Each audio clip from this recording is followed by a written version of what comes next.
Psalm 6, verse 5, which recall that's the English numbering. The Greek numbering is verse 6. They're one off. In the prior two verses, we saw the psalmist petition his Lord to save and rescue him from his distress, to intervene in light of his mercies. And now we're going to see another reason why the psalmist wants him to rescue him. Hati uk estin into thanato, ha mnemenuonsu, inde to hade, tis ex amalogesetai soi. Let's begin with this first clause. We have the hati, which is pointing back to the prior verses to say, this is why, because. Why do I want you to rescue me? Because. Then we have a negation here, uk estin, there is not.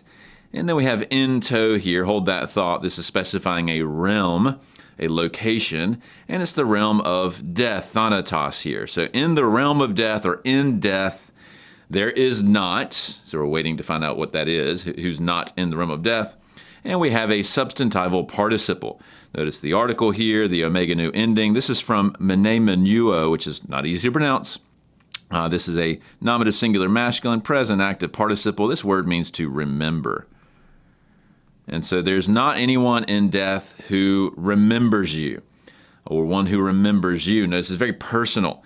That's because they're dead. So if you're in the realm of the dead, if you're dead, you're not actively remembering the Lord and his mercies. And then we have a nice parallelism here. So notice we have the in plus the to that parallels that. So we have another realm, if you will, another location.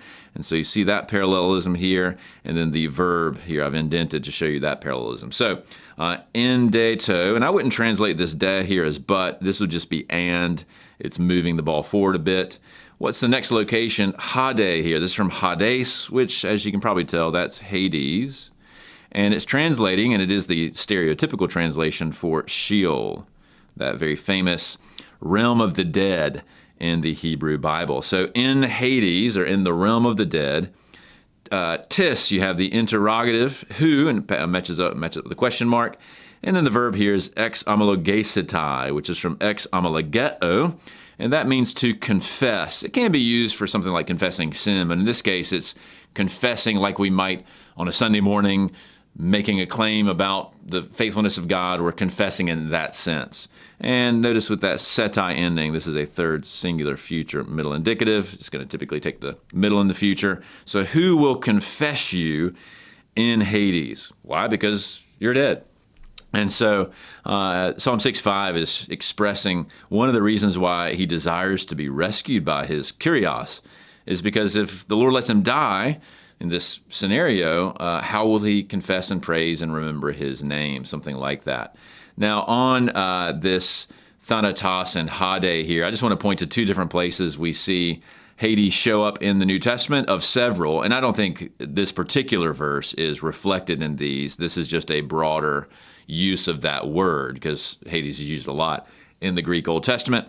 And so just to flesh things out a bit, though, Luke 16:23, this is the parable of the rich man and Lazarus. When the rich man dies, he is into Hade, which is exactly what we see here. But again, I don't think there's a direct connection. It's just a conceptual connection.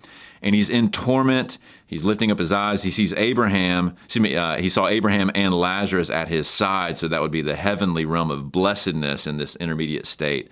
And so clearly the rich man, when he is in Hades, is certainly not confessing positive things about the Lord. In fact, according to Jesus' parable, he's trying to get the Lord to get him out of there, or maybe at least let Lazarus give him some water, because he's still wanting to push him around.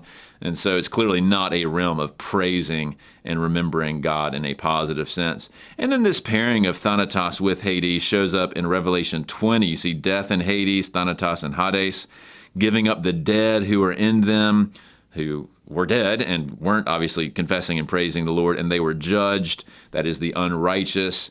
And so death and Hades being this realm where the spirits of the unrighteous or the souls of the unrighteous are kept until the future bodily resurrection of both the righteous and the unrighteous. And then Revelation goes on to say that there's a second death, that is the true final death, after this, in a certain sense, intermediate period in Hades. And so you see that pairing there show up once again in Revelation. So pretty interesting stuff in Psalm 6 and how it might connect forward, at least theologically, to the New Testament.